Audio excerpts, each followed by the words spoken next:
किसी भी नगर निगम द्वारा बनवाया देश का पहला वॉर म्यूजियम, देश का पहला संविधान पार्क जहां संविधान के निर्माण से लेकर इसके मूल तत्वों की बारीकी से व्याख्या की गई है, देश का पहला वेस्ट अवेयरनेस सेंटर जिसमें बताया जाता है कि कूड़ा क्या है और उसका निस्तारण कैसे करें, राम वाटिका, हनुमान वाटिका, मुरादाबाद को स्वच्छता सर्वेक्षण में 100 से अधिक रैंक की छलांग।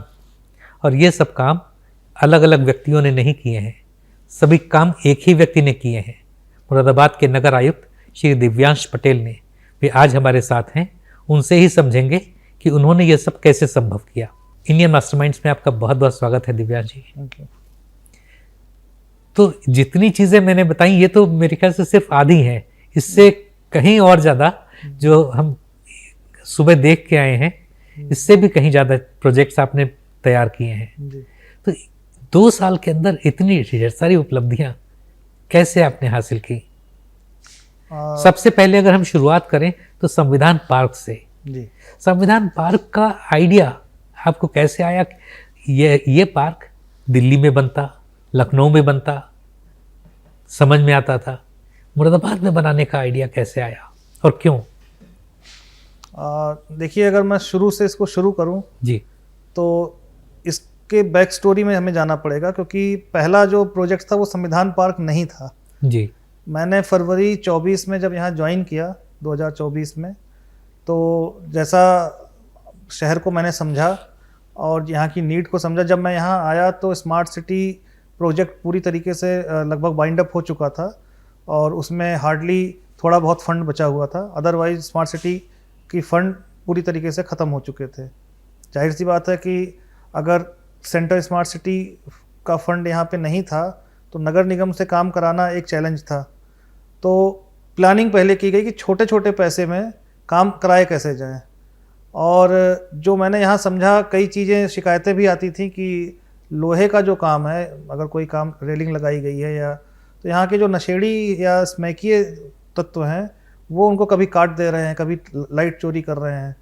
तो एक जनरल जो रिएक्शन होना चाहिए एक आम आदमी की तरह, मैंने सोचा और मैंने पहले ये डिसाइड किया कि यहाँ मैं लोहे का काम नहीं करूँगा, क्योंकि उसको फिर मेंटेन करना बड़ा मुश्किल है। फिर चीज़ें शुरू हुई। यहाँ का जो आइकॉनिक पार्क है कंपनी बाग, वहाँ पर मैं गया। वहाँ पे स्वच्छ सर्वेक्षण के ऊपर और स्मार्ट सिटी के ऊपर कुछ आइडियाज़ आए। पत्थर के पैनल का काम मुझे पसंद भी था और मैंने पहले से उसको देखा हुआ था। वहाँ से ये शुरुआत हुई। पहले ही जो चीज़ हमने बनाई वो स्मार्ट सिटी का स्मारक और पत्थर का पैनल बनाया, और साथ में हमने जो यहाँ का पंचायत भवन है, ऑडिटोरियम, सरकारी ऑडिटोरियम, उसकी दीवार के सहारे सहारे हमने पंडित दीनदयाल उपाध्याय जी का पूरा जीवन चरित्र, पूरी लाइफ स्टोरी उसको नरेट की स्टोन वॉल पे। उसको जब यहाँ अप्रिसिएशन मिला काफ़ी लोगों का, तो फिर मेरे मन में आइडिया आया। और जैसा कि आपको ज्ञात होगा कि म्यूनसिपल कॉरपोरेशन का एक बहुत बड़ा रोल ये भी है, काम है उनका, कि जो जीवीपी साइट्स हैं, गार्बेज साइट्स हैं, शहर के किनारे किनारे कूड़े के डंप पड़े रहते हैं, उनको क्लीन करके वहाँ पे सेल्फी पॉइंट बनाने हैं या ब्यूटिफिकेशन करना है, जिसके बारे में समय समय पे शासन से निर्देश भी मिलते हैं, वीसी भी होती है। उस समय से ये शुरुआत हुई। आदरणीय प्रधानमंत्री जी ने ऑपरेशन विजय पर ट्वीट किया था। वहाँ से आइडिया आया कि एक कारगिल स्मारक बनाते हैं, कारगिल के जो हमारे वीर योद्धा थे उनकी याद में। उसी तरीके से आदि विद्रोही पथ, जो वो आइडिया आया वो बिरसा मुंडा जी के और ट्वीट था, वहाँ से हमने आइडिया लिया। सावित्रीबाई फुले जी पर ट्वीट था, वहाँ से आइडिया लिया। जाहिर सी बात है, जो हमारे पथ प्रदर्शक हैं देश के, हमारे यशस्वी प्रधानमंत्री जी, हमारे माननीय मुख्यमंत्री जी, उनके द्वारा जो समय समय पे महापुरुषों का अभिनंदन करते हुए, उनको याद करते हुए ट्वीट आई, या सरकारी तौर पर कोई अभियान किसी बड़े व्यक्तित्व के ऊपर चलाया गया, वहाँ से हमने आइडियाज़ लेने शुरू किए और उन्हें कंसाइज मैनर में हमने अपने ब्यूटिफिकेशन प्रोजेक्ट में डालना शुरू किया। सबसे पहले ज़रूरत थी कि एक थीम बनाई जाए, तो वो थीम मैंने अपनी टीम को दी। वो थीम थी सांस्कृतिक राष्ट्रवाद की। उस थीम पर बहुत अच्छा डिस्कशन हमारे आदरणीय commissioner sir Anjaneya Kumar Singh sir के साथ हुआ। उन्होंने हमें बहुत सारी चीज़ें बताई, मुरादाबाद के बारे में बहुत सारी चीज़ों के बारे में उन्होंने एजुकेट किया और फुल सपोर्ट उन्होंने दिखाते हुए कारगिल विजय स्मारक से लेकर आदि विद्रोही पथ, नारी शक्ति पथ, सब पे उनका फुल सपोर्ट रहा। वहाँ से ये आइडिया जब बढ़ने शुरू हुए तो एक विषय चल रहा था कि संविधान के 75 वर्ष पूर्ण हुए थे और उस समय ये चीज़ काफ़ी सेलिब्रेट भी की जा रही थी। तो मैंने जो टीम काम कर रही थी उससे कुछ आइडिया जनरेट करना चाहा। पहले जैसा होता है कि छोटे लेवल पर विचार आए कि ऐसे कर लिया जाए, ऐसे कर लिया जाए, लेकिन जाहिर सी बात है जब आप किसी बड़े व्यक्तित्व की छाया में काम कर रहे होते हैं तो आपकी सोच भी दिन ब दिन बड़ी होती जाती है। तो आंजनेय सर के साथ जब मेरी बैठक हुई तो उन्होंने कहा नहीं, इसे एक फुल स्केल आप स्मारक नहीं बनाइए छोटा मोटा, आप एक फुल स्केल पार्क के रूप में डेवलप कीजिए और संविधान पार्क या संविधान साहित्य वाटिका टाइप का कुछ आप इसमें काम कीजिए। तो हमारी पहली ज़रूरत थी कि हमारे नगर निगम क्षेत्र में इतने बड़े पार्क अवेलेबल नहीं थे, जो थे वो पहले से सैचुरेटेड थे। तो कमिश्नर सर ने हमें आवास विकास के जरिए जल्दी से जल्दी एनओसी प्राप्त करवाई। एनओसी मिलने के बाद हमने प्रेजेंटेशंस दी और उस प्रेजेंटेशन में ये, जिसका शायद हमने भी कल्पना नहीं किया था कि देश का अपनी तरीके का एक अनूठा संविधान और साहित्य पार्क बनकर निकल कर आया, जिसका उद्घाटन आपातकाल दिवस के दिन पिछले साल आदरणीय लोकसभा स्पीकर महोदय ने किया। उसके 2 महीने बाद माननीय मुख्यमंत्री जी ने भी स्पेशली आकर उसका निरीक्षण किया और अपने उद्बोधन में भी इसकी बड़ी प्रशंसा की। तो जाहिर सी बात है एक जर्नी दीनदयाल उपाध्याय जी की वॉल से शुरू हुई इस शहर में और संविधान पार्क जैसे एक बड़े प्रोजेक्ट पे जाकर वहाँ पे उसको एक नाम मिला। उससे फिर हमको प्रेरणा मिली कि और क्रिएटिविटी दिखानी चाहिए। तो वहाँ से हमने चीज़ों को सोचना शुरू किया, हनुमान वाटिका बनाना शुरू किया, उसकी एनओसी ली और इस तरीके से हमने अपनी ये चीज़ें अचीव की हैं। बाई एजुकेशन आपने सोशियोलॉजी पढ़ी है, आपने एंथ्रोपोलॉजी पढ़ी है, लेकिन आपने जिस तरीके से संविधान पार्क बनाया है तो सिविक्स या लगता है कि जैसे आपने हिस्ट्री में, मॉडर्न हिस्ट्री में पीएचडी किया हो। तो एक एपिसोड्स जो उसमें निकाले हैं वो कहाँ से निकाले? देखिए, एक बतौर एडमिनिस्ट्रेटर हमसे जर्नलिस्ट होने की अपेक्षा की जाती है, स्पेशलिस्ट होने की अपेक्षा की ही नहीं जाती है। exactly. और एक सामान्यज्ञ के रूप में, जर्नलिस्ट के रूप में ही मैंने विचार रखे। जो भी टीम्स आई जिन्होंने अपने अपने अलग अलग प्रेजेंटेशन दिए टेंडर फाइनल होने से पहले, उन सब के आइडियाज़ को मैंने देखा। मेरी एक क्लियर सोच थी इस संविधान पार्क के बारे में कि हमें 1947 से संविधान नहीं बताना है, हमें अपनी जो एंशियंट रूट जहाँ से भी नोन हिस्ट्री हमारी है, सिंधु सभ्यता से हमें इसको लेकर चलना है। इसीलिए आपने विजिट किया होगा तो आपने नंदी को देखा होगा।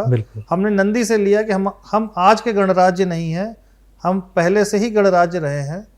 अशोका का धम्म भी हमने दिखाया है, बुद्धा को भी दिखाया है, वैदिक पीरियड भी दिखाया है और वहाँ पर एक वॉल है भारत की गणराज्य की जो यात्रा है, जिसमें वैदिक काल से लेके महाजनपद और आधुनिक वो दिखाया गया है और बीच में हमने राम राज्य की कल्पना क्या है गांधी जी की, उसको दर्शाया है। जी। वो पूरी डिज़ाइन मैंने बैठकर बनाई और हमने एज इट इज़ डिजाइनर को दिया कि आपको केवल पत्थर पे इसको अब लगाना है।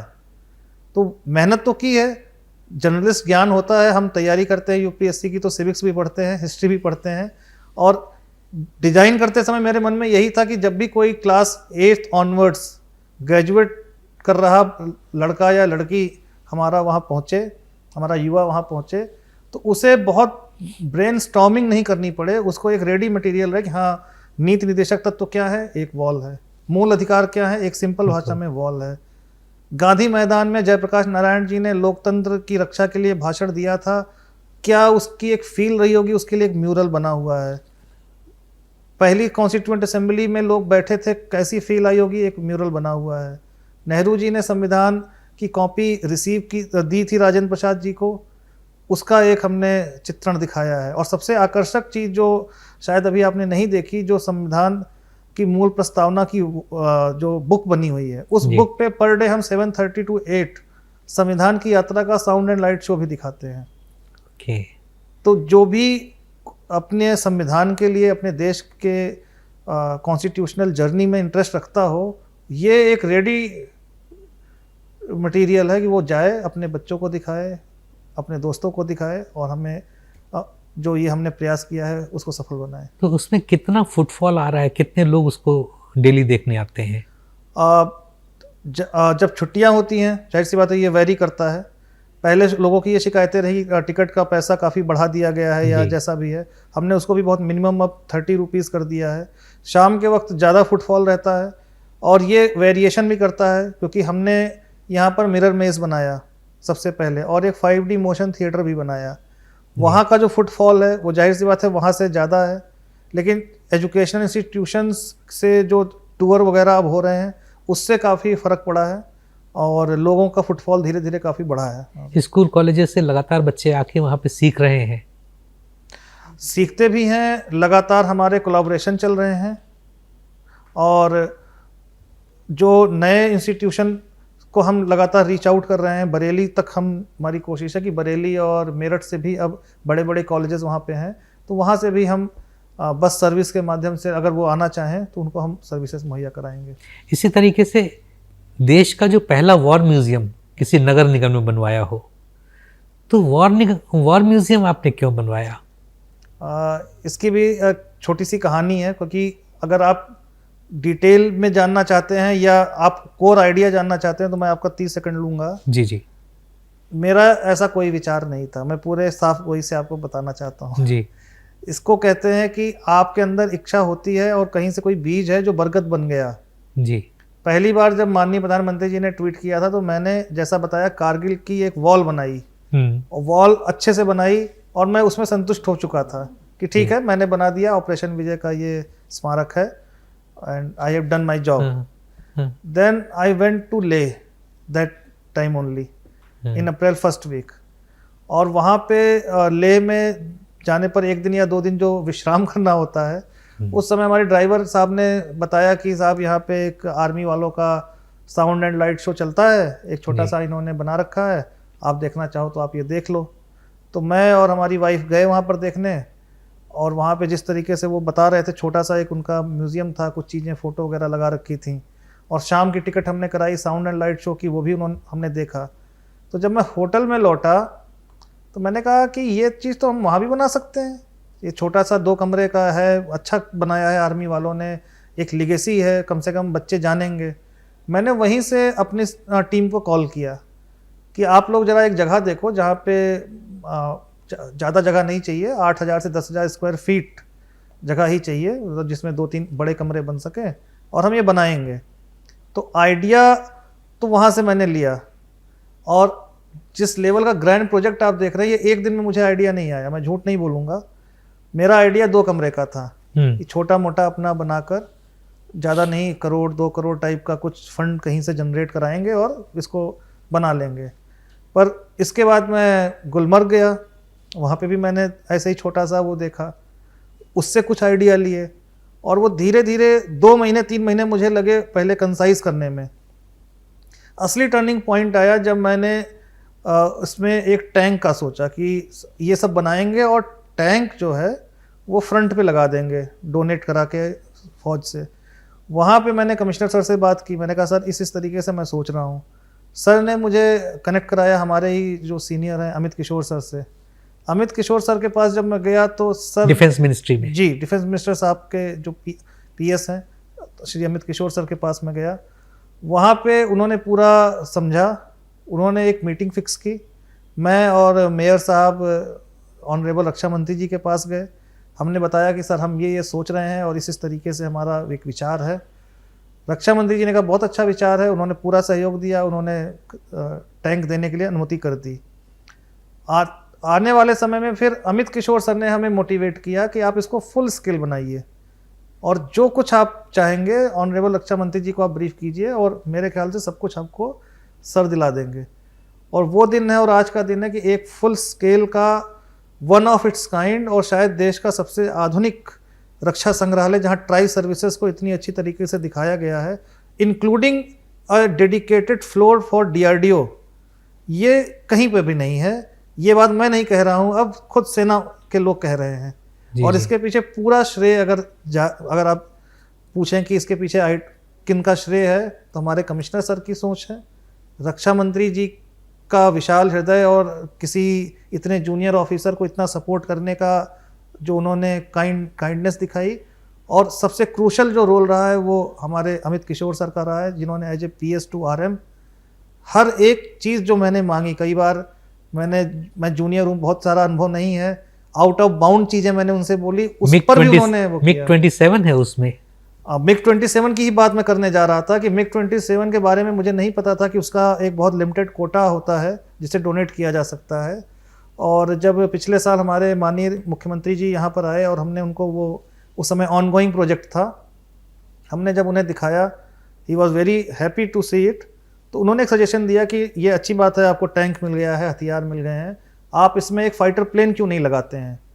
तो जाहिर सी बात है, हमारे माननीय मुख्यमंत्री जी का आदेश था, हमें तो उसे पालन करना था। हमने हाँ कही कि ठीक है सर, हम करेंगे। लेकिन हाँ करने के बाद हमें ये नहीं पता था कि फाइटर प्लेन मिलेगा कैसे और कहाँ से मिलेगा।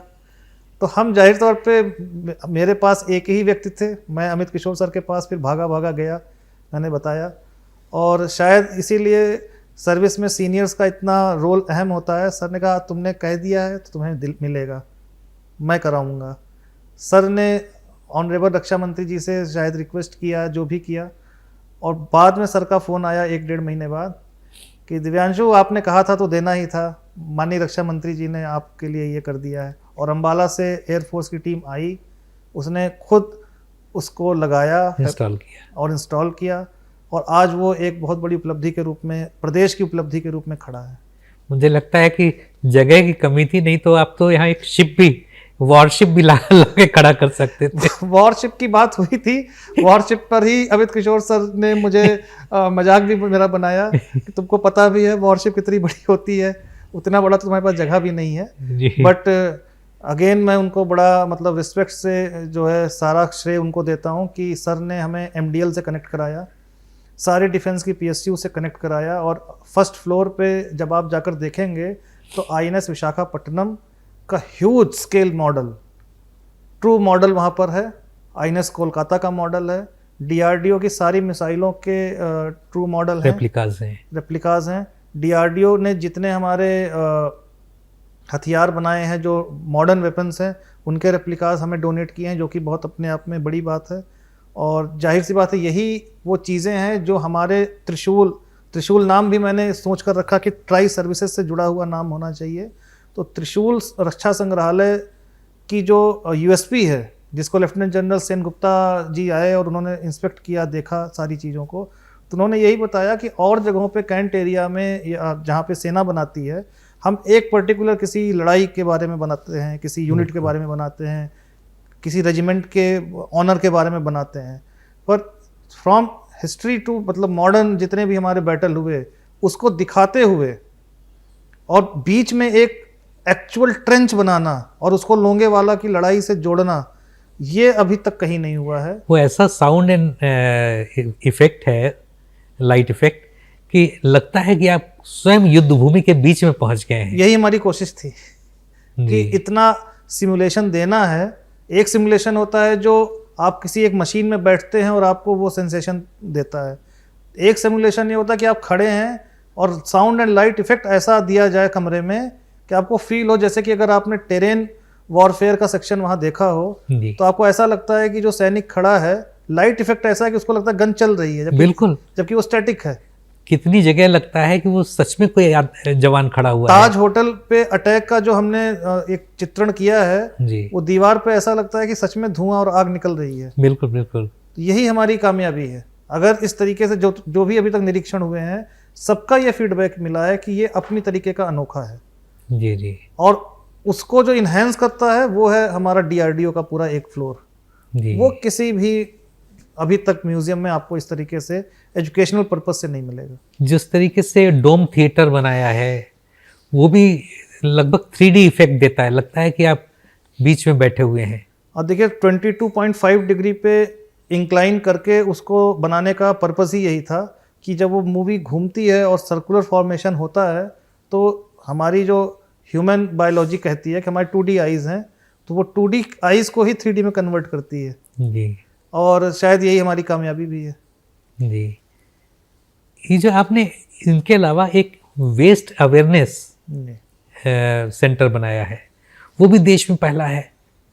मतलब सारी चीज़ें देश में पहली बार आप ही ने बनाया। ये वेस्ट अवेयरनेस, मतलब वेस्ट मैनेजमेंट तो समझ में आता है, लेकिन वेस्ट अवेयरनेस कैसे आपने शुरू किया? देखिए जब हम अपनी पूरी मुहिम में लगे हुए थे और कूड़े के पहाड़ का निस्तारण तेज़ी से कर रहे थे, उस समय ये बात आती थी और हमारे जो कमिश्नर सर हैं उनका रुझान इस बात पे रहता है कि कल्चरल एस्पेक्ट से जोड़ा जाए बच्चों को, आने वाली पीढ़ियों को, और एजुकेशनल जो वैल्यू है उसको इन्हेंस करने में आंजनेय सर का बहुत ध्यान रहता है। उन्हीं की एम्फेसिस थी कि कुछ ऐसा किया जाए करो जो वेस्ट अवेयरनेस के बारे में लोगों का ध्यान खींचे।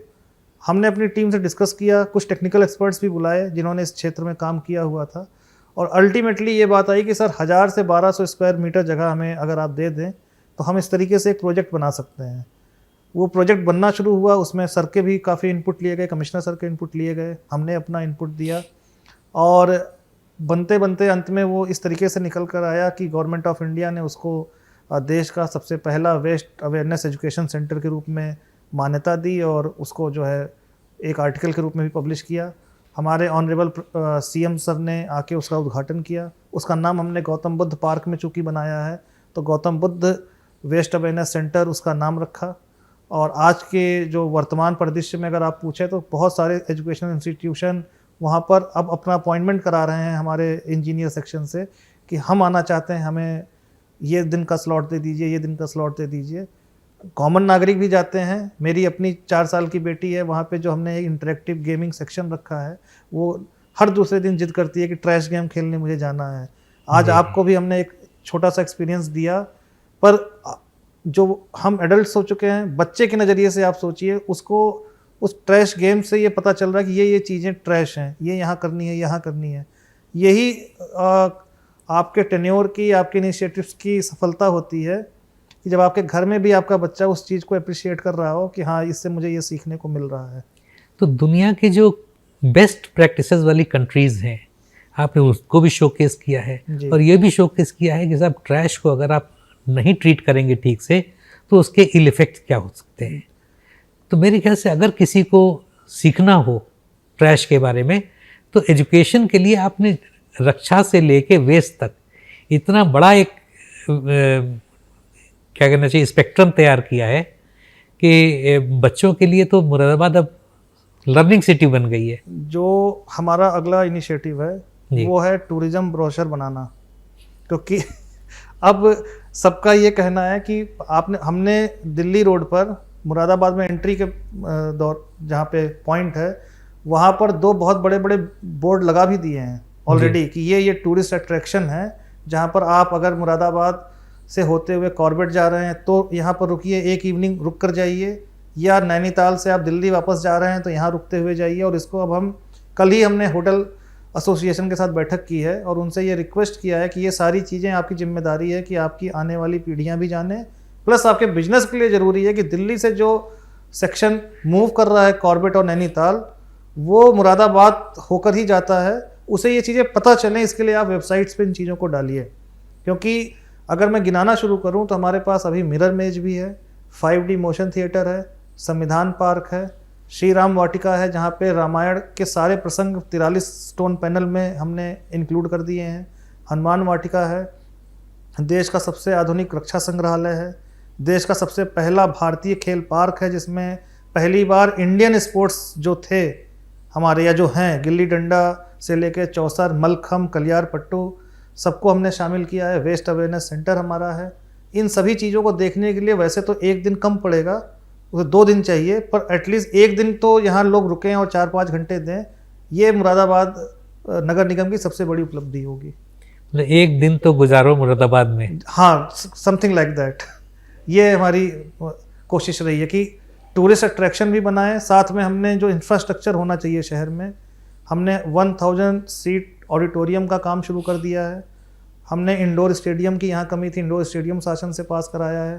कन्वेंशन सेंटर बन रहा है, वर्किंग वीमेन हॉस्टल बन रहा है।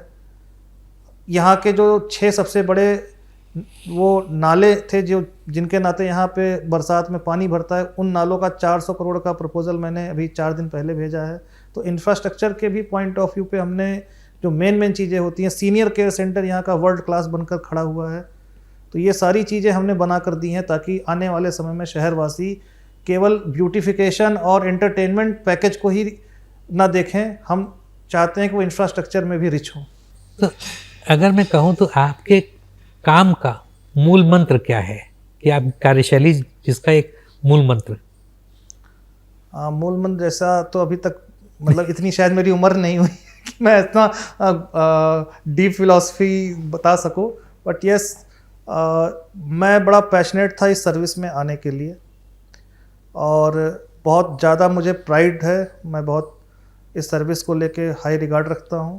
तो जाहिर सी बात है, मैं ये चाहता हूं कि जब मैं इस सर्विस से रिटायर हूं तब, और जब मैं किसी एक टेन्योर को पूरा करके जाऊं तब, दोनों ही समय में लोग ये ज़रूर कहें मेरे जाने के बाद कि हाँ वो आए थे और उन्होंने ये कुछ चेंज किया।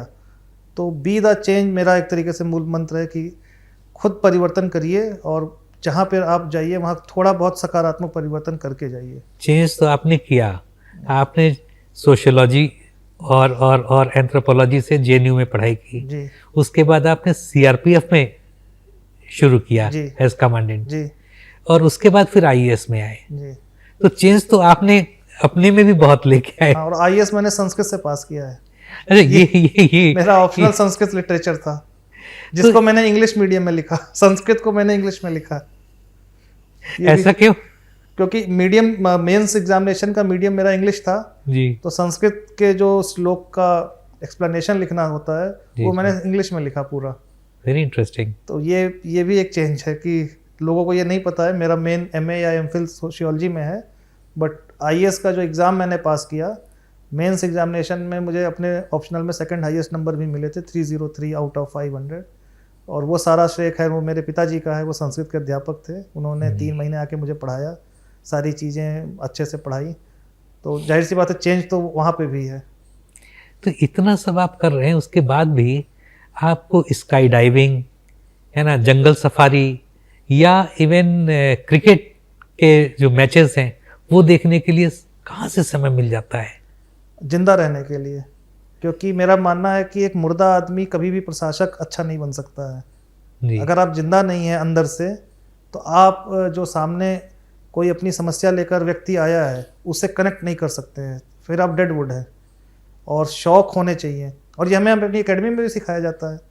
मैं तो इसका आपको स्काई डाइविंग करते समय थोड़ा सा भी रोमांच हुआ या डर लगा? अगर सच बोलूं तो डर तो नहीं लगा सच यही है, डर नहीं लगा। क्यों नहीं लगा, उसके पीछे एक छोटी सी कहानी है कि जब मैं 3 साल पहले ऑस्ट्रेलिया गया था तो वहाँ मैंने बुक किया था, क्योंकि दुनिया में ऐसा कहा जाता है कि 2 जगह सबसे सेफ हैं, ऑस्ट्रेलिया और Dubai, to do such kind of activities. वहाँ उन्होंने हमें मना कर दिया क्योंकि विंड प्रेशर ज़्यादा था। जी, मैं इस बार दुबई गया, दुबई में मैंने फिर से बुक किया, और वाइफ ने 2 बार पूछा, जिस दिन मैं जा रहा था करने, सेंटर तक पहुंचा तब भी उन्होंने पूछा आप देख लो कोई बात नहीं, अगर नहीं करना है तो। मैंने कहा नहीं, कुछ कोई इशू नहीं है, एक बार ऊपर गए तो नीचे तो आना ही है, बस ये सर्टेन है, कम से कम इसमें कोई 2 राय नहीं है। मैंने उसको एक बड़ा फनी सा एग्जांपल दिया, मैंने कहा चलो मैं अगर एवरेस्ट जाता, क्या पता मैं आ ही नहीं पाता, कभी मिलते ही नहीं है लोग, कई बार दुर्घटनाएं होती हैं। यहाँ ये सर्टेनिटी है, आऊँगा तो मैं पक्का नीचे ही, तो सोचना कुछ नहीं है। तो डर नहीं लगा, जाहिर सी बात है डर नहीं था। हाँ, थोड़ा थ्रिल तो आता ही है, थ्रिल आया। और ये सारी एक्टिविटी जो आपने बताया, मैंने स्कूबा डाइविंग की लक्षद्वीप में जाके, तो वहाँ पे भी यही चीज़ थी कि करना है तो करना है। डरना तो फिर अगर आप डरते रहेंगे तो आप धीरे धीरे डेड हो जाएंगे। क्रिकेट की बात आपने की, क्रिकेट में भी मेरा यही रहा, कभी खेलते थे, अब देखते हैं। तो देखने में भी जो भी हमें लिमिटेड ऑप्शन मिल पाते हैं छुट्टियों के, उसका मैं सदुपयोग लाइव देखने में करना चाहता हूँ, टीवी पे नहीं। टीवी पे मुझे टेस्ट मैच के अलावा कुछ भी देखना अब पसंद नहीं है। पहले मैं वनडे मैचेस देख लेता था, अब मैं सिर्फ टेस्ट मैच देखता हूँ। और लाइव देखना है, जैसे मैंने इस बार वर्ल्ड कप फाइनल जाकर देखा, अगर वो मैच संडे को है तो मेरे लिए थोड़ा इजी है, स्टेशन लीव लेकर हम जाते हैं। ये सारे जो एक्टिविटी है साल में आप 1-2 बार ही करिए, पर करना इसलिए ज़रूरी है, जो मैंने आपसे शुरुआत में ही कहा, जिंदा रहने के लिए, कि आपको जिंदा रहना ज़रूरी है अगर आपको एडमिनिस्ट्रेशन चलाना है। क्या आपको टेस्ट मैच इसलिए पसंद है कि it's called purest form of cricket? नहीं, मुझे टेस्ट मैच इसलिए पसंद है कि उसमें मुझे स्ट्रेटजी दिखती है जी, स्ट्रेटजी और प्लानिंग दिखती है। जो आप वनडे और 2020 सवाल पीछे का जो सवाल था कि आपने प्लानिंग कैसे की, शायद वो एक ओरिएंटेशन सा बन गया है कि प्लानिंग दिखती है, एक स्ट्रेटजी दिखती है। वनडे में भी दिखती है, थोड़ी बहुत दिखती है, T20 में बिल्कुल नहीं दिखती है। तो मेरे ख्याल से इसी नोट पे let's wind up the interview. आपसे बात करके बहुत अच्छा लगा और हम आपसे बार बार आपको ट्रबल करते रहेंगे क्योंकि आप काम ही इतने अच्छे कर रहे हैं। तो नए काम करेंगे, हम फिर आएंगे आपसे बात करने के लिए। तब तक बहुत बहुत धन्यवाद। और दर्शकों से यही कहना चाहूँगा कि आपको अगर ये वीडियो पसंद आया हो तो आप इंडियन मास्टरमाइंड्स देखते रहें, हमारे चैनल को लाइक और सब्सक्राइब करें। तब तक धन्यवाद।